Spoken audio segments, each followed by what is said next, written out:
excited to have you guys here. I'm so excited to be here. It's Thank you been for long having too, us. eh? Yeah. Pushing it. You guys are so busy. Well, we were in Europe, and then I don't know what happened when we got back, but we're back in LA for a little bit now. So this is a first, because then we had a show in Oklahoma, and so we're almost It was gone. fucked. The whole body clock. We went from being in London to New York, and then next went to Miami. Miami. So I on went the to East Coast. New York. I stayed in New York, and then we came home. We were home for 2 days, then we go to Oklahoma. We were going through time zones. So I imagine, have you slept? That's what we've been doing. Yeah. That's all we've been doing. Losing our mind and sleeping. Yeah. Melatonin? Any good? Something like that. Yeah. 12 milligrams. Oh my god. Okay, so I actually am very curious because like Luke, our friend, like he's been super pushing, like you have to meet these guys, they're amazing, this and that. But he told me that you guys like originally started on TikTok. Yes. Yeah. Because you were doing like videos on. Does it work? Yeah, on Does It Work, and then we did a food review thing, and we have a cookbook coming out. So the way it started was we started as DJs at USC. Yeah. And then in the pandemic in 2020, we couldn't DJ anywhere, so we started making TikToks to promote our music. And then the TikToks became more popular than the music. And so we were going down that path of traditional entertainment and sort of, brand deals, and we had a pilot for a movie and shit we were doing, But it was a great movie, we'll make it one day still. And then last year we sort of had an epiphany of, hey, we want to get back to the music, but the problem is when people see you, as one thing, it's hard for them to imagine that you're skilled at another and not as just a cash grab. Yeah. So that's why we're like, it's better for us to restart under a new name so we don't have sort of the judgment of, oh, this is just a cash grab. They don't know what they're doing, because we've been doing this way longer than, we've been doing TikTok. Yeah. But, most people, I understand, they wouldn't know. And if I saw someone that I just knew from the internet, and I saw them DJing, I'd be like, oh my God, here we go. So I understand where the sort of it comes from. Like suddenly everybody wants to sing, but it's like, exactly. I've been doing this before. Totally. And we got I don't know if you saw Addison Rae now releasing music. Yeah. And it's like, look, we don't know if she actually did sing in the shower beforehand. Anybody can release music if they want to. That's true. But it's like, I know. So I understand both sides. Yeah, so agreed. And I think more and slowly people are sort of like letting, it's more commonplace as there's Addison Rae's and stuff, where it's like, okay, maybe people can be from the digital world and skilled, but there's still very few breakthrough artists or actors that started digital. Most of them, there's a Bo Burnham or someone, right? But before he got too big on the internet, he went to the traditional route. And so there's no superstar of they have 50 million followers and then they become an actor, it's normally maybe they had a few 100,000. Well, this is very hard. Because it's just, I think there's too many preconceived notions around someone, and maybe they just don't have the skill, because there's a very small pool of people that have more than 10 million followers or whatever. But at the same time, I feel like we're in the perfect era, per se, time to be skilled at so many things. Yeah. We have that freedom as well. Like, we know so many people that not only DJ, but they produce, and then they're musicians and singers and this and that, but they're also painters or whatnot. Right, and I feel like that's fair, I mean, what's this guy's name? Yes Man, the actor. Oh, Jim Carrey. Jim Carrey. He's a great painter, but I still feel, even though he's like class A actor, right? It's still hard for people to accept that he's a painter as well. I mean, at least for the greater masses. But it's still like, once you look at his work, you're like, oh, this guy's actually really good. So I think at this time, even though there are still preconceived notions, right? Or negative connotations on you want to do everything now. Right. I think it's still possible. Yeah, it is. Yeah. And we're gonna make it possible. I mean, because that's the thing. It's like when once we do this X and Ivy project, and it's gonna take years, and we're gonna reach all our goals, and then everyone's gonna say, well, of course, they had 20 million followers. And even though we've had shows where barely anyone had showed up a couple of years ago when we were just restarting the music. It doesn't matter how many followers you had. Like at our peak viral TikTok moment, we couldn't get people to come to shows. Because the thing is, also, you know, we've got all these followers, but it's for something unrelated to music. So it's like if, you know, imagine if an actor said, come see me DJ, you say, why the fuck do I care? You know, you're an actor. I don't know. I mean, Idris Elba? Idris Elba, maybe.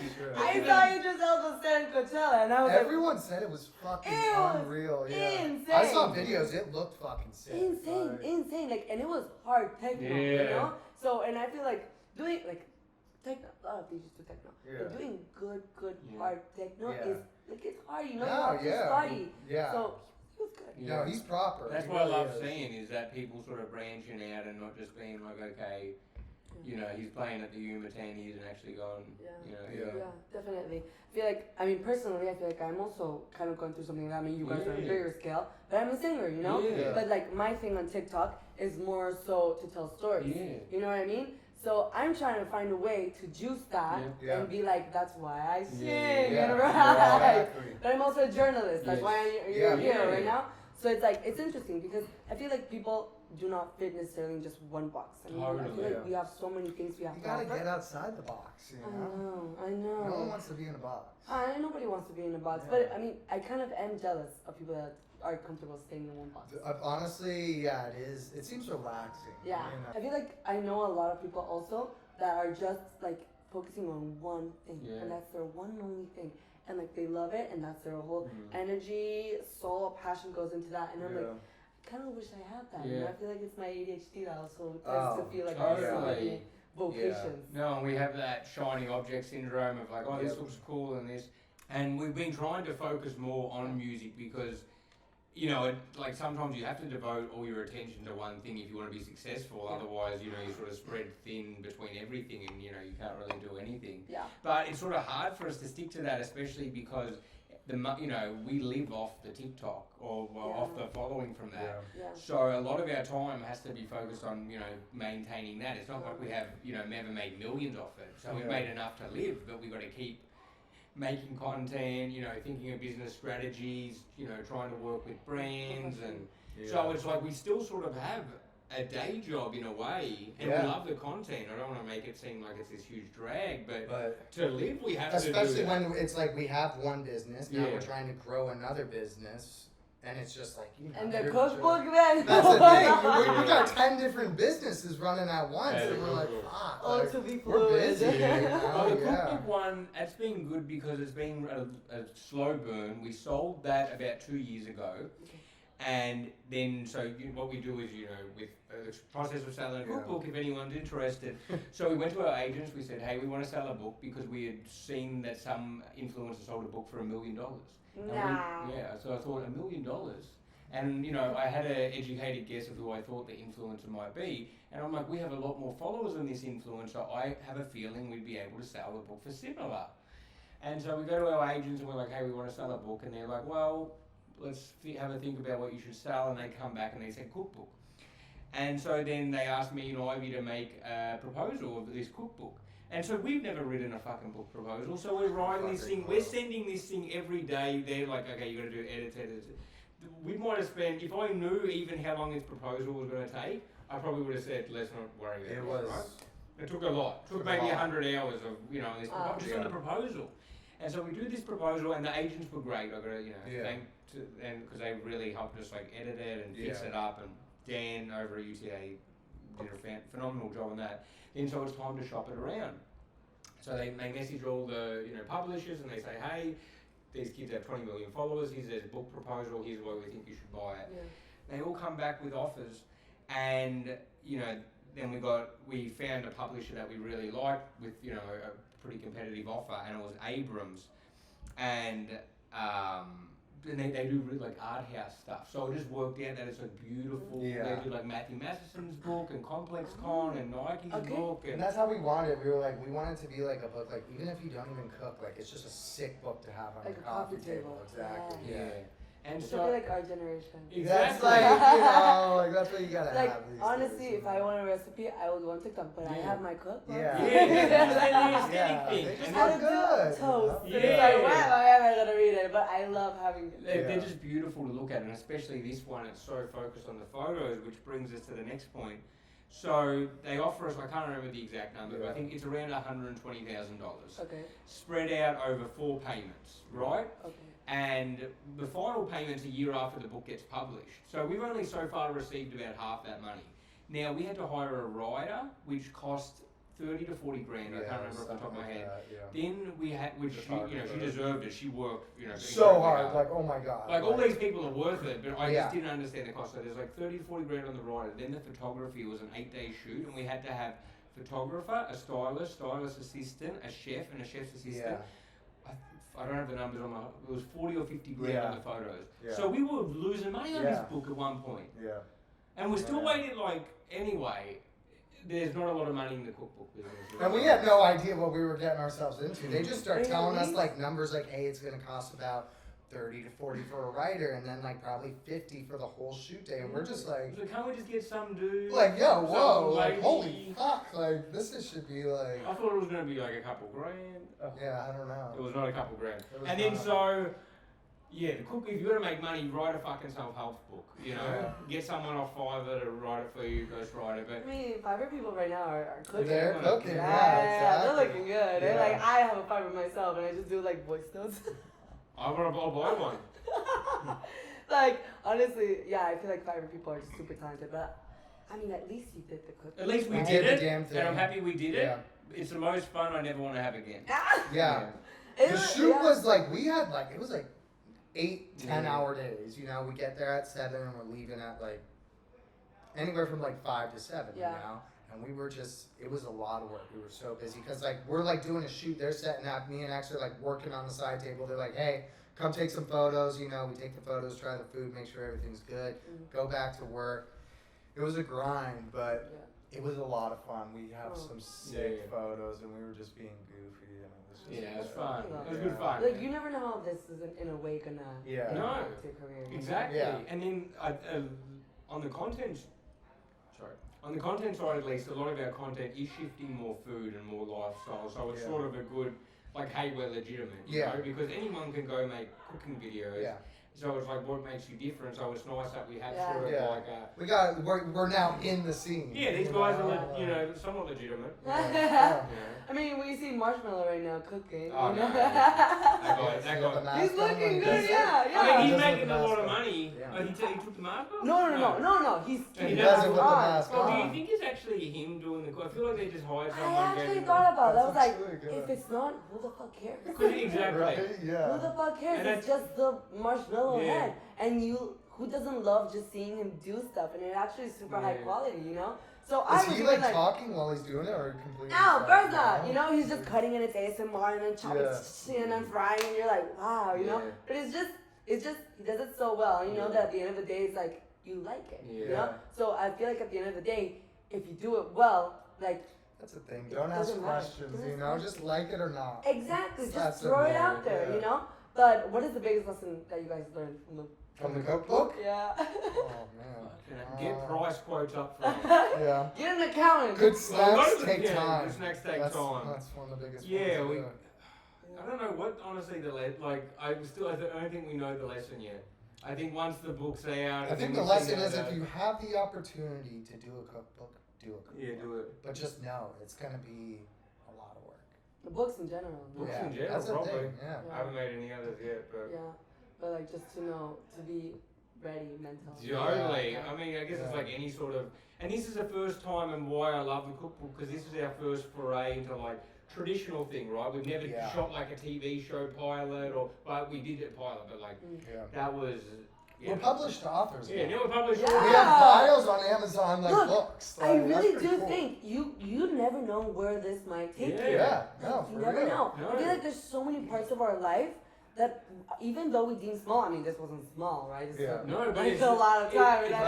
It's just been a little bit over a long time, so it feels small. Yes, it feels small, but it will help you progress somewhere. You know what I mean? That's insane. Yeah. So now into music. Yes. So X and Ivy, why the name? I mean, it's just your name. That was pretty much. So there's so many stories we could say about the names, but I'm X, Ivy, And, you know, initially we were going to, because we were thinking about the rebrand, right? Because we were called Party Shirt before. Yeah. And that name sounds sort of light-hearted, sort of fratty, which we wanted to get away from because that's not us, you know. And so we're like, okay, what's a cool name? You know, what's a name that's sort of like separate? Yeah. Well, we were going with Product of Adultery. Which fucking is such a fucking It's a hard name. I don't know it. it's out there. It's fucking in Product there. of what? Product of Adultery, because we had this insurance it's policy. It's very underground. It's sexy but mean, and it's. But the important part is it you? I think it might have been, but the thing was when we were like getting ready to call our agents and to this be like, is like, hey, okay, well, are you gonna say how we got the name? no, I mean the name. We can add that in later. Yeah. Speculating. Yeah. No, say it. I mean, Well, so fucking X was on this. Christian Health Network because it was the cheapest insurance. Okay, I was raised Christian. I'm agnostic, but I was on the Christian Health Network because it's the cheapest insurance to not get fined by the Obamacare Where Act. do you get you My look for business it? partner told me about it. He said, "Hey, if you want this cheap insurance." I'm like, what do they do? He's like, well, they have these rules where like this is like if you're not covered or some shit. I'm like, he's reading a list of rules. What were the rules? One of them was if you have a child through a product of adultery, right? Like let's just say, you know, you cheat on your wife and you have a kid. Kid can't get insured. Yeah, they're not. The kid won't be insured. I mean, look at them. Those Honestly, Christians. I'm thinking of joining. Money. You know, I'm getting married, and then if he fucks up, he fucks up. Yeah, he's gone. Poor kid, Yeah, poor the kid. kid's fucked. Yeah. Yeah, I don't want to fuck with you. No, it's not the kid's fault. Actually, no, that's not a good option then. Because you want to fuck the guy. Yeah. Yeah. But so we had that name, we had that in the vault since like 2018, 2019. And so when we were thinking about this rebrand, we came back to that name and we were so sure on it. Like Everyone was looking at us. They're like, I know, don't do it. like I don't know if this is a good idea. And we we're like, no, we fuck were it. so Like, sick. this is so sick. Y'all don't fucking understand. Like, this is such a good name. Like, And the last person I wanted to tell was my mum because I'm like, she's going to be Yeah. the most upset about it because that's just a disgusting name. yeah. And so that's when I was finally sure we were going ahead with this. I'm like, okay, Mum, I'm going to let you know. We're going to be rebranding. We're going with Product of Adultery. Obviously, she was like, can you think of maybe any other name? And I was like, no, this is a name. I'm Love sorry. Mom. Yeah. Sorry, love, Mum. I didn't choose to be born, so you're going to have to live with it. I'm so Yeah. happy. I immediately was honest and said that name sucks. Yeah. You're on the right side of the. Well, you never know. Like literally, fucking maybe 10 minutes before we get on this call, we're like, we can't say this, right? 10 minutes. Yeah, we're like, WME is not going to rep. No, because they name. already weren't stoked that we were getting away from Party Shirt, and so it was like kind of like the thing where, like the meeting where we were gonna tell them or like showcase the new name, and we were just like, No. all right, they're really like trying to get us to like stay, you know, attached to Party Shirt, you know, whatever. Because that's what the followers are. Yeah. You know, they Of course, signed an act with 20 million followers, Yeah. and then it's here, we're like, hey, you know, we're trying something new, but. And then we're like, okay, I don't think we can fucking tell them right now. Yeah, no, because they're not going If to. we told them right there, they'd be like, yeah, guys, I think you need new Yeah. representation. Like, So but it worked out for the best because yeah. here's another thing: if we change names from Party Shirt to Product of Adultery or whatever, right? It's just another group name, you know. Yeah. It doesn't represent who we are. So Yeah. I love. We're fucking X and I. We're X and I, that's who we are. That's Yeah. like, you know, we're not some Yeah. band. No. Like we're two No, we're dudes us. making sick music. So it all worked out for the best. Yeah. And I love the name. You guys already Yeah. have interesting names. That's like, the thing. fucking It's use us. them for Yeah, your own exactly. exactly. Yeah. Mm-hmm. So Lena, that's a great Yeah. Oh my God. name. We were crazy. crazy. It We was weren't good. thinking. We weren't Let me thinking. tell you, it's I a mean- great name. I don't know what it lives for or what it is, but it's. a It sounds great like it name for belongs something. in an underground club in Berlin. It does. And It that's another does. problem Like- was that it would box us into like hard techno, you know, Yeah. like 9 times 9. Yeah. And I mean, if you use your own name, literally you're limitless. That's the Yeah, thing. that's the thing. Yeah. But like Britney Spears, Yeah. Really. Michael He's Jackson, done it all. Prince. If Michael Jackson were alive today, Yeah. do you think he'd do house and techno? Oh, he sort of. He was a pop. He was. King Yeah. Pop. Like, Yeah. But like he was so fluid at Yeah. the same time. Do you think he would have loved Yeah. techno? He probably would have did a cover of Losing It by Fisher. Yeah. I don't know. Or maybe turn off the lights by I Chris think Blake. he would have hated. You know, he would have loved. He might have done some stuff with Marshmallow too. No! I think he would have criticized it, but definitely have some like maybe house in it. Definitely. No, I think he, like you said, he was. I mean, his early disco stuff was, just before house. And disco house is That's like. what I'm saying. Yeah. It's just house with live drums. Like, Yeah. So he was, a lot of, like, we just played an off-the-wall edit at this party in New York, and it went off. Crazy, yeah. Because the song's so fitted, to be 133, put in some, That sounds good. Every Michael Jackson edit goes off. Always. I mean, I feel like, I don't know, I sometimes can be a bit critical, but it's like, if you fuck up a Michael Jackson edit, it's like, what are you doing? It's on you, It's on you. His vocals are carrying the song. The beats already you created are like. I know you got Quincy Jones producing. Yeah. So, I'd hope Michael Jackson, if he was alive, would have made some house or techno. Or at least respected it. All I mean is a comment. I don't know if we would have respected, but Right. I just, if he were alive today, I just really would wish that he did something, because I know he would have been amazing. Yeah. Like, imagine, Michael Jackson, or like House. Wow. But with the AI and shit, we might get to find out, Yeah, actually, yeah. So where's your, like, do you guys sing? Produce? No, Produce. we produce. Yeah. Okay, yeah. Do you plan on singing? Yeah. I'm not a singer, I'm more of a spoken word guy. We do it in the shower. To get it out there. Yeah, we're going to get on a track with Addison Rae and we're going to do some harmonies. Dixie D'Amelio. Yeah, Olivia Rodrigo's going to get on there and Tate McRae or whoever the other ones are. I'm excited though, I can't wait. Barrett. Do we have any new releases for music? Yeah. Us? Yeah. Yeah, next week we've got our remix of My Sweet Lord coming out. Oh my god. It's called Quiet Beetle. Okay, excited. And it's, we made it right before our book club radio show, and there was just an incredible response because we were like, we didn't plan on releasing it ASAP. We were like, let's just make it for the show and play it. But it was shit quality too. Like it was literally the night before, and we were just like, all right, this sounds good. Let's play it tomorrow. I mean, I at the end of the day, I feel like with music, it really doesn't matter that much the quality. Yeah. I mean, quality is a big part. Yeah. Right. It's kind of like also a big step into giving you the Grammy per se. Right. Yeah. But I don't think quality matters as much as just the feel of music. Of right? course, The rhythm and the lyrics, and that matters. Yeah. Because I feel like even Frank Ocean has some songs that like you could argue the quality is not good, but it's so raw. Right. And it's just so good because it's just him that. He's an incredible. Beautiful, He's an incredible musician, so it's tough to sort of go wrong. Yeah, I know. It's kind of sad to see everything that's going on. know, But like the man needs his space. He does. Yeah. He did fuck us over on Coachella though. Yeah. I mean, I don't know. I feel like it makes me think about like fame. Yeah. And of course the impact it has. I mean, I don't know. You guys have 20 million followers on TikTok. Do you feel like you have fame? Do you feel like you want to reach to fame? Is that something you look forward to? We're just like fucking chilling. Like we get recognized. Like we'll go through our periods where whatever, and then sometimes it's like 20 people in a day. But I don't think I'd want to like fucking be the type of level where you you have to have like security following you. That's the nightmare. Like the best. We sort of have it like honestly where we're at. Yeah. If I could just maintain this for level in terms of like notoriety, that would be ideal because it's cool. Like some people come up and be like, hey, we love your stuff. Like, can I get a photo? Like, say something nice, makes your day. I go on with my day. Nothing. Yeah. But if you're truly famous, right? Like a Brad Doja Cat or Pitt, something, Brad Pitt.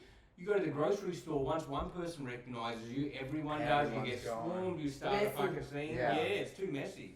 Yeah. So. Oh, Messi the player. I saw a photo of Messi just in the grocery store chilling. So I feel like in Miami, maybe he's still. I don't know. What is of course. What do you mean? Miami is literally not the U.S. Miami is Latin America. It is, I know. If I saw him in the grocery store, though, I'd be like, yo, fucking Messi. Like, Yeah.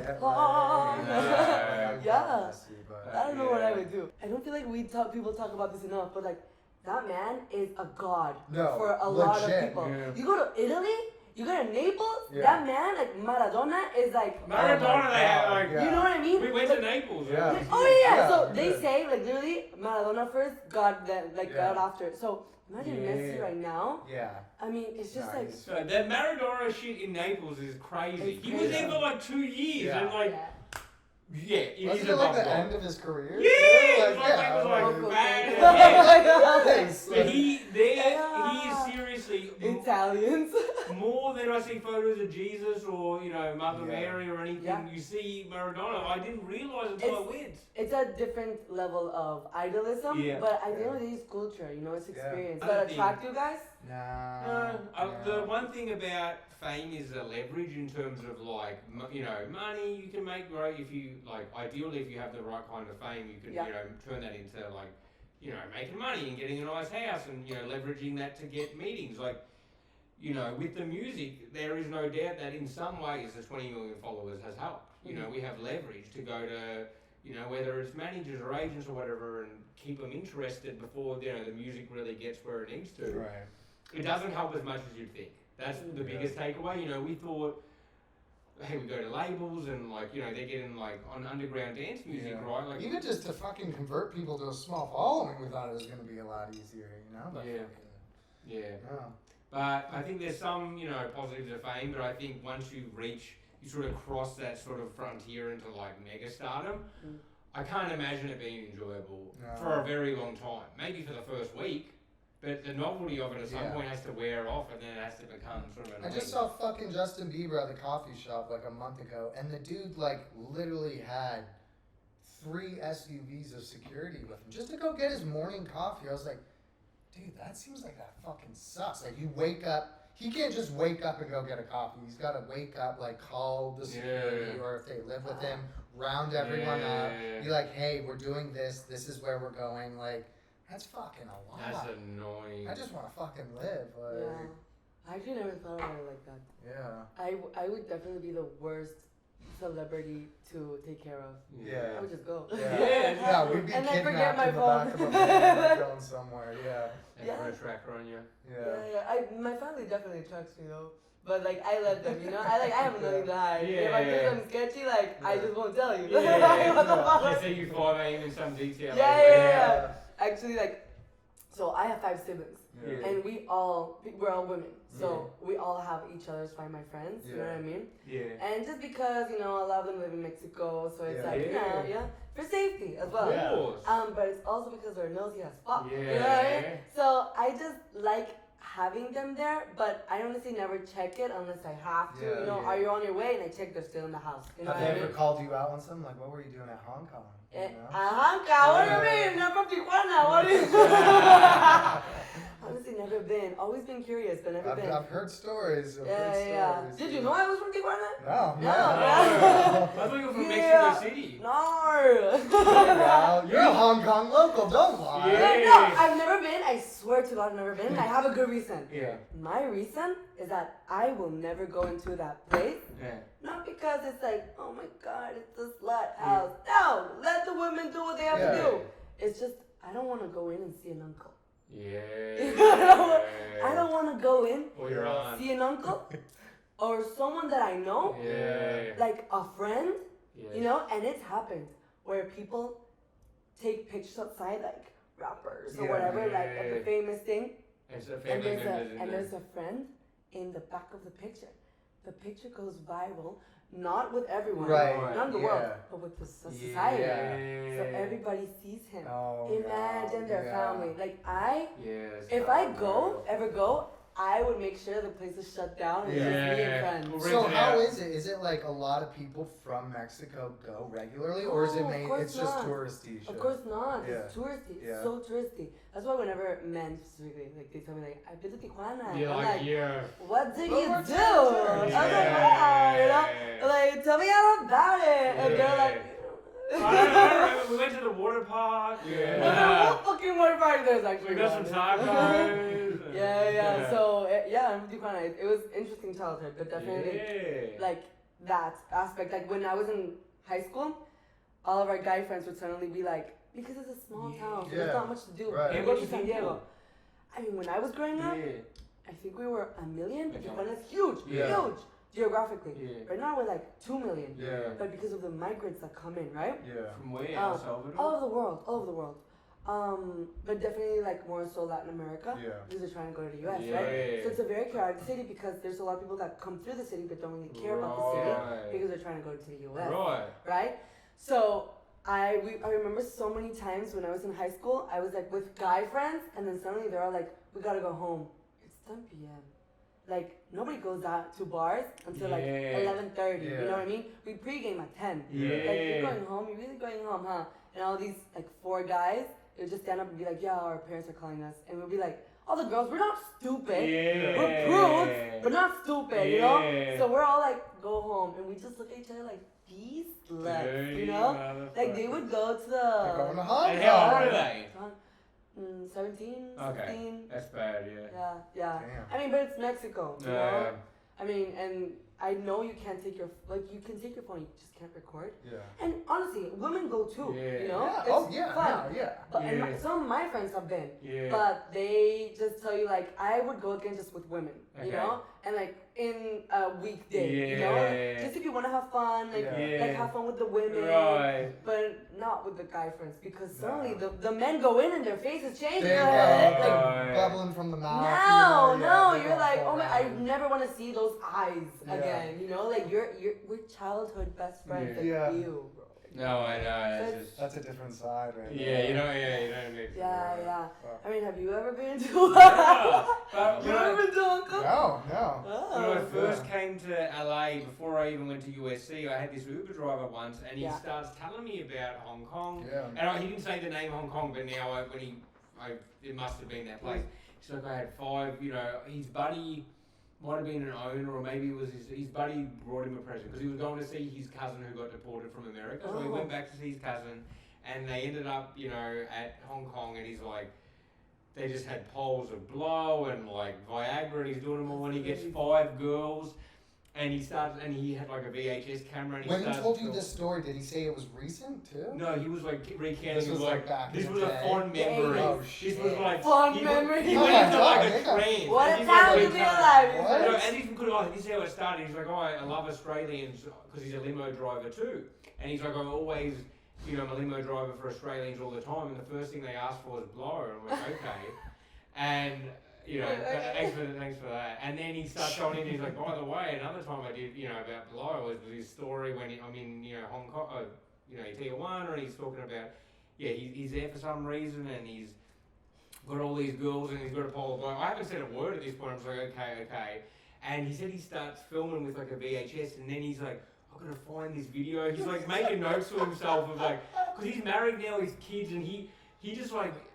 It's like he had the fondest, like, I don't know how to describe it. Seriously, he wasn't, but he was like, I love my wife. And I was just like, there's no way this place exists where you can, he's like, it was like, you know, it wasn't much money, and like, you know, he's having like an orgy, and I'm like, okay, sure. But then, you know, when I go to USC, all these people have gone, you know, over the border. And then I'm like, oh, so this is actually a real place. Because it just sounds made to fuck up. Yeah, it's called Hong Kong, like in Mexico. Like what? Yeah, I thought it was a joke. Like, I remember, like, I had a bunch of friends like that. Went to San Diego State and just lived down there. I'd be like, oh, like, I was up in Orange County. I'd be like, I remember the first time I heard them say, oh, we're going to Hong Kong. I'm like, what? You going to Asia tomorrow? We're going to fucking Hong Kong? They're like, nah, yeah, dude, we're going tonight. I'm like, no, you're not. Like, how the fuck are you going to Hong Kong? Like, no, like, it's a strip club in Mexico. I was like, oh. Yeah, I didn't know how famous it was until I moved to LA. Yeah? Like, I had no idea. I've just never stepped foot in it. Yeah. It's just never... Wait. Technical difficulties, pause. But I've just never really stepped foot in it because it was just like not something you want to be caught doing in your own city. Totally. You know? Yeah. And I definitely have taken a lot of friends to my city and they loved it. It's not a beautiful city. No, it's not. But it's such a fun city. Yeah. And we're so westernized.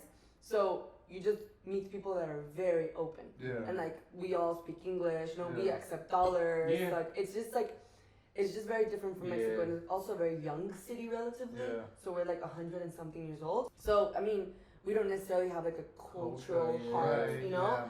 So I think being from Tijuana is just, it's you have to be a bit chaotic and adaptable. You know, if not, you're not. Yeah. You know? No, I'd imagine. I've never even looked at photos because I hadn't been to Mexico, and then we went to Cabo for his birthday last year. That was fun. Both our first time going to Mexico. Yeah. But Cabo's another type of Mexico. That's the as thing. well. Do you like Cabo? I mean, Cabo's Cabo. It's just, it's like, it's not, okay. Tulum, I would say, is not necessarily Mexico, right? Cabo is different because you can drive 30 minutes away and you're like in the heart, like good Mexican town, you know? But it's just like, I don't know, something about Cabo is just, there's not a lot of Mexicans anymore. You know, there's a lot of Canadians, Americans, a lot of Aussies. Oh my God, so many Aussies right now in Mexico. So many. I went to Oaxaca recently, Puerto Escondido specifically. They were all Argentinian and Aussies. All of them. It's crazy because I feel like usually Aussies and Argentinians travel a lot. When they get the chance, they just go everywhere, right? So they were living here? They live in Mexico. So every person, I was like mullet, Aussie. Look at that mustache. Fade on the side. The khaki shorts, you know. Some patchwork tattoos. Easy. And of course, you were the DJs of all the clubs, right? I loved it. I was like, what's up, Aussie? I was like, yeah. It was like so funny. Or Argentinians, but differentiating Argentinians and Aussies is very hard. Because they're all Italians, pretty much. I mean, they're basically Italian because they were, you know, so much Italian and migration. so many, in Australia, because they had the White Australia policy, so after World War II, all the Mediterraneans, all the Greeks, all the Italians all came to Australia. And so that's why there's so many... I mean, specifically... The ones that were, were Nazis, right? That's what I was like, in Argentina, I don't think I think the Nazis all went to Argentina, not Australia. Actually, I do agree because I know my great-grandfather did that. Like, he was a pilot for Mussolini, like, World War II, and then he went to Argentina. And, like, we never connected the dots until recently. We were like, what the fuck am I was like, Grandma, like, how do I tell her? Like, and then he moved to Tijuana. I was like, what do you think happened between Argentina and Tijuana? And the man moved to Tijuana from Hong Kong. From straight from Chicago. So who was living in Chicago at the time? Al Capone. And he was a mechanic of luxury cars. I was like, wow, perfect situation for money laundering. And nobody knew why he had so much money, but then it was all stolen. You know what I mean? And like my grandma grew up in a convent. And it was like, how would he set them up there? It was like super mafia. But I know. That's great. You got some stories. You got to do that show where they go on the family history. We tried telling her, like, she said, no. She went, like, full block. You know what, like, older people, when you tell them, like, the church. Let's just leave the word church. Immediately they'll block. You know, like, don't. Lies. No, it was only one man. They just lied about him. I don't know what you grew up Christian. What about you? Catholic. Okay, me too. Oh so you understand? Are your parents very like strict? What do they think of you guys' career right now? They're like stoked on us because they see how I think at first they were like, oh yeah, ha. But the thing is, we never like quit our jobs without a plan. So Ivy was working, I was working before. You know, we were making enough income from Party Shirt to go full time. So it wasn't like we're some rich kids who were like, So they couldn't really say anything because like, hey, I'm working my other thing. Like, what can you really say? And then by the time it's making enough to support us, then it's like, well, what can they say? They're just stoked for us. They're like happy to see us achieving our dreams. At first, though, when you tell them you want to be a DJ, that's not the best conversation with your parents. No. I imagine, honestly. I mean, what do your parents do? Exactly I'm imagining like doctors and like. My dad's was an accountant and he does like property investment and my. So serious. He's such a jokester. Like both of my mum's like was the office manager when he had the accounting practice, but he's like the most non-boring accountant ever. Like he's the least. You would never imagine this dude's an accountant. I've heard that a lot of people, and I'm like, let me meet them. Let me say, I promise you, I swear to God, he's a character. He's a character. So, what got you into music? How did all that start? honestly, my dad, like, I remember my dad's such a muso, like, song comes on, knows every single word, you know.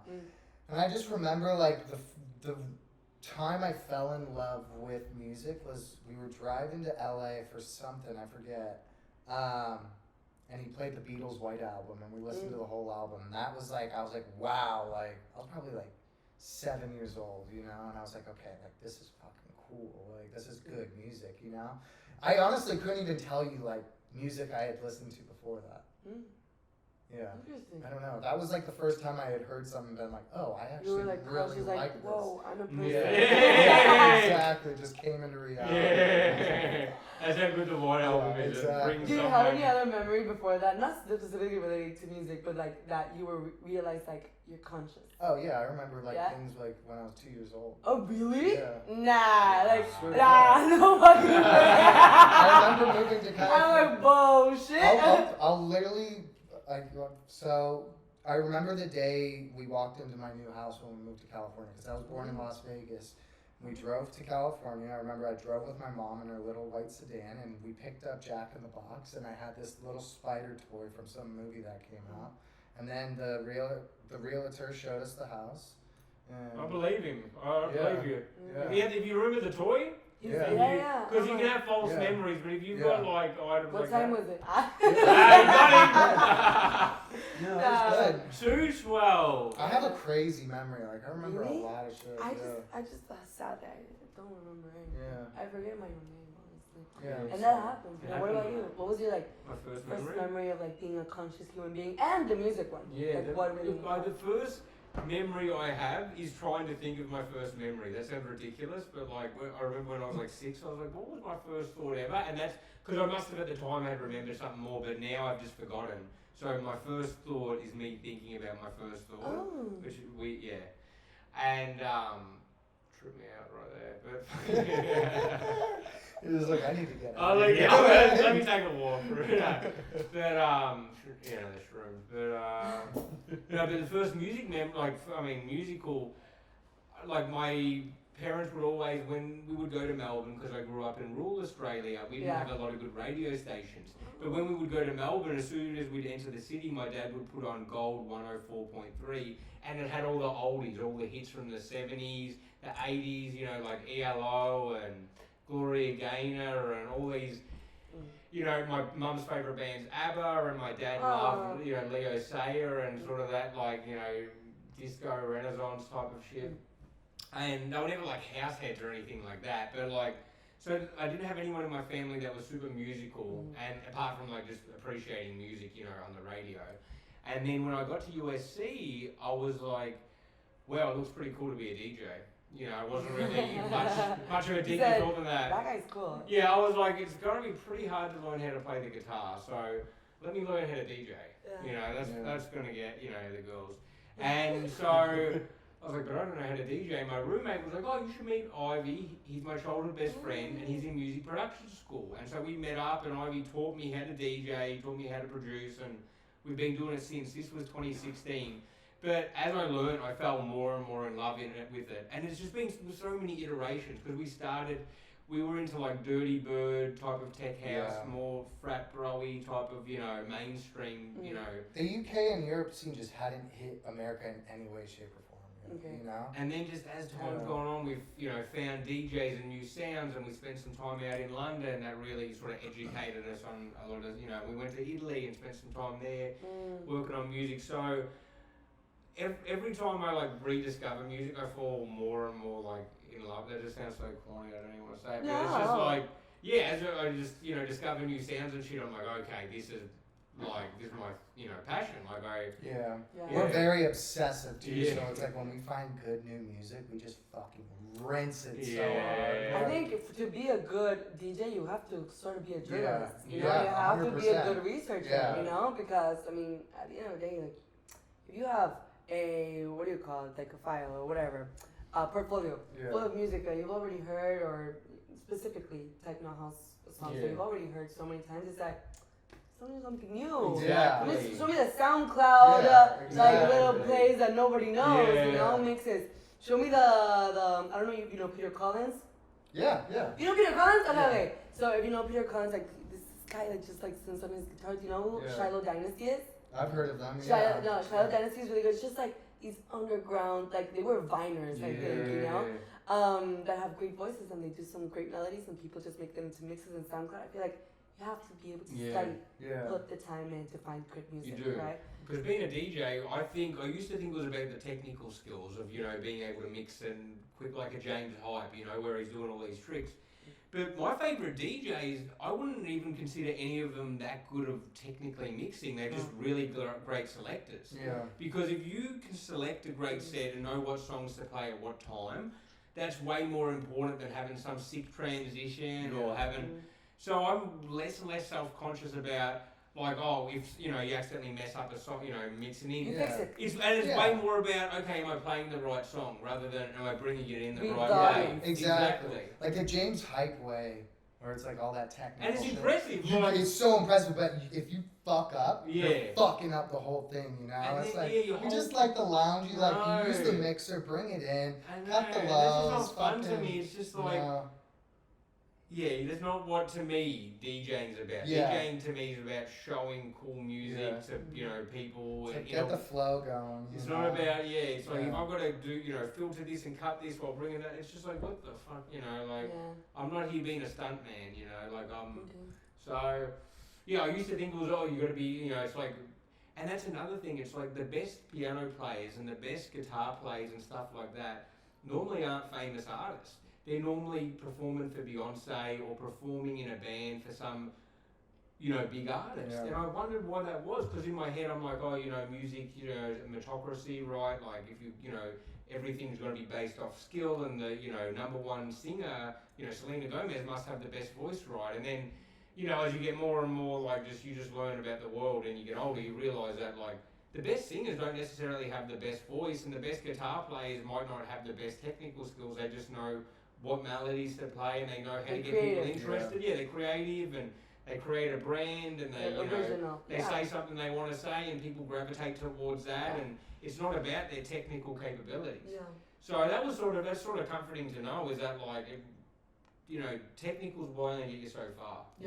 Definitely. I feel like it's a great point what you're saying right now, because it definitely makes me think of, like, your guys' experiences and my own experiences where we're creatives, and I think I personally am always thinking, but there's always someone that sings better than me. There's always someone that writes better than me. But at the end of the day, if you just stick to your genuine self and your genuine message, you put it out there, someone's gonna like it. That's the thing, your audience. There's always gonna be a better DJ, Exactly. a better portfolio, better whatever. You know, they're always gonna have more connections. But if you're just putting your shit out there, it's gonna touch someone. It's gonna reach someone, the right people. You know, I feel like you just have to put it out there. You do, right? And you have to want it bad. That's another thing. Like, you gotta. A lot of this is just willing it into existence and not giving up. You know, as long as you're in the, you know, game, you still have a chance. And again, like, back on the technicals, it's like a lot of the people that go to Berkeley, you know, College of Music, or, you know, Juilliard, you know, art school, they don't become the most famous actors or they don't become the biggest artists. You know, they normally become like the writers for the TV shows or the writers for the artists. You know, they're more in the background than sort of the forward-facing sort of, you know. It's interesting. It is. I have thought about that. I mean, there are a few that came from Berkeley. Of course, well, there's John Mayer. Bruno Mars. You know, Bruno Mars. And these people, when you think of a Bruno Mars, you know, he's sort of like, he sort of does seem like a technical guy, you know, like I would judge him based on, he's a really good technical singer, but like... But he's himself, like he's so creative, he's just a ball of ideas, you know? It's interesting. So whatever happened to him? I know, I was literally about to say that. Bruno Mars? What do you mean? He's got the, what's it called, with Anderson .Paak, he has that little side project. Silk Sonic. That's I feel like he's giving himself a break. He was the fucking... He was like, what happened? Travis McCoy, that's the name. Travis McCoy. Wow. I don't know if I know him. He has that song, I Want to Be a Billionaire. You know, oh. holy shit. No way, And he was in that other, what was that band he had or that group he had? Oh my like god, the Boombox. Have you met Boombox Cartel in Mexico? Don't know. You grew up next door to him?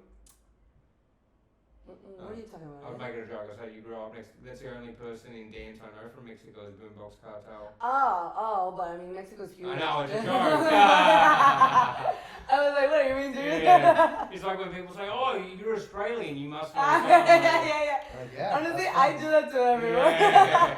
I'm like, my friend, he's from Sydney. You must know me. If you don't know him, what do you mean? Oh, were you in Expat Society? Yeah. That was the second show we ever played. Was for Expat. No way. Yeah. Okay, but So fun. what year did you guys graduate? 2019. Oh, I came in 2019. Okay. Oh, fuck. You know. We just missed it. Exactly. Sliding doors. You missed out on arguing. Yeah. I imagine. That's what that I'm was thinking. fun. Like, when are we gonna make it Yeah, happen? let's run it back. Yeah. Let's run it back. Okay, so we have the remix coming in. Yes. Full Yeah. swing. Yep. A song or one of your songs. Yes. We have the cover art. It looks awesome, Oh, and I'm exciting. excited to get this one out. This Yeah. is honestly, maybe my most anticipated Yeah. release. that Just we've because done. it's so wanted. Exactly. You know? Oh, we've never had It's something like- that people have been. Yeah. Like Like actually begging like for. begging Yeah. for. Yeah. So it's Yeah. cool feeling because Yeah. we did a big remix for Black Eyed Peas, and we did a remix of My Hump, but that was like negotiated through our Yeah. lawyer, right? It wasn't people being like, "I want you in My Humps remix," you Yeah. know. We had made it, we had it on our computer for a couple of years, and the opportunity came to release it, and we we're like, "Let's do it." Yeah. And that's at like 3 or 4 million plays, but I never think about it. We never play it because. I don't know. It just didn't feel. It just feels like that was just like a good play. It didn't feel like art. It didn't feel like okay, this is. But does it have to be? Isn't it at the end of the day, even if it's not something that you love, at the end of the day, do you not feel like it deserves to be called art?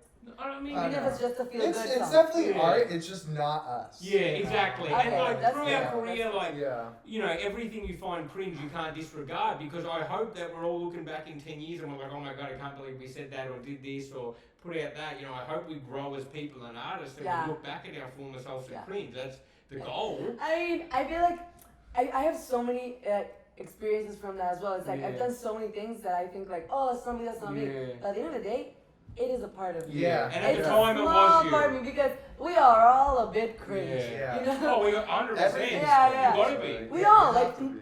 Beyonce. She's Yeah. gonna be a big cringe. Yeah. She just doesn't show it to Yeah. everybody, Yeah. But it's part of humanity, I guess. Yeah. Like we No, you People gotta are gonna be respect watching it. this episode being like, those cringy. No, it's cringe, and that's Those really people are gonna be bitches. us. Exactly. Yeah. Yeah, it's cringe. For me, it used to be cringe, the idea that I'm gonna set up and introduce people. Yeah. But then it's like, I only cringe so much because I wanted to. Yeah. Exactly. Because like, I feel so humiliated by the idea that in the future, I could fuck it up, Yeah. you know? But it hasn't even happened. So Yeah. how come I'm cringing for something that hasn't even happened? Yeah. And the thing is, you have to make those things happen in order to get to where you want to be. Yes. You have to allow those things, the small parts that you think are not necessarily you, but they're a part of you, Exactly. to happen and to be shown to the Yeah. world in order for you to show the Yeah. bigger parts, no? Yeah, I Yeah. agree. Yeah. No, Yeah. you have to you show yourself and be vulnerable and all Yeah. those things. But And that's the thing too. People think it's cringe because it's just new to them. They've never done it before. that's the you know? thing. And Exactly. it's like the more you do something too, it just becomes easy, and you're like, oh, this isn't cringe. No, this is just You're just like, I'm skill building. If Yeah. anything, yeah. you And the know. more you do, the more people forget about it. Yeah. because You just push Right, it because you out got so much Exactly, crap yeah. out there. I mean, Exactly. I want to be a billionaire. I mean, that's a good song, Yeah. right? That's it. But the video is super cringe. Yeah. And they're at the Venice. Yeah, the Yeah. monkey Fuck. thing. But then at the end of the day, it's like, so what? Yeah, they They're made just $1 billion. being goofy. Hey, yeah. Yeah, it actually No, made him. yeah. It actually made him Trying to famous. avoid it. Yeah. But like, we all have those Yeah. sides of us. No, I agree. But what could you tell people about your music, about what you want them to know about you guys? I Yeah. mean, X and Ivy, come on. I mean, I'd say, our music, because we're still trying to find our sound, and, again, our sound's going to evolve as we change, That's right? it. Like, any artist that I respect that I, has been listening to for a while, you'd hope they change their sound. But right now, I think we're in a really cool spot of bringing back this retro rave feeling where we're putting together sort of like, our sets where it's like, this is the closest you can get to going to a 90s warehouse rave without us just copying that set exactly, right? Like, we're bringing in new songs, we're bringing in our songs and creating that atmosphere. I love that. It's I a think real we like did a good job. fusion too. It's like not even just like one genre, like specific genre from like that era.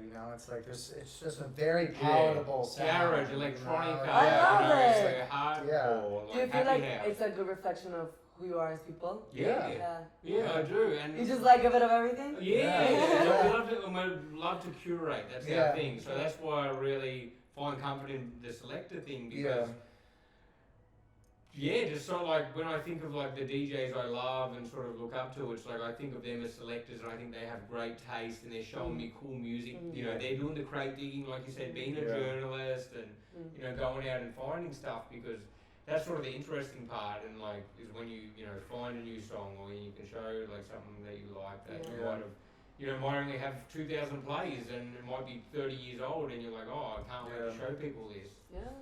Exciting. Yeah. Well, I want to personally thank you and say how excited I am for this new release in a week, which we'll link below. And keep up with X and Ivy. Thank you, Selena. We're going to be back here for that party. I can't wait. It's going to be so much fun. And I'll see you next week, if anything. Thank you. Thank you, guys. I'll go hug over here.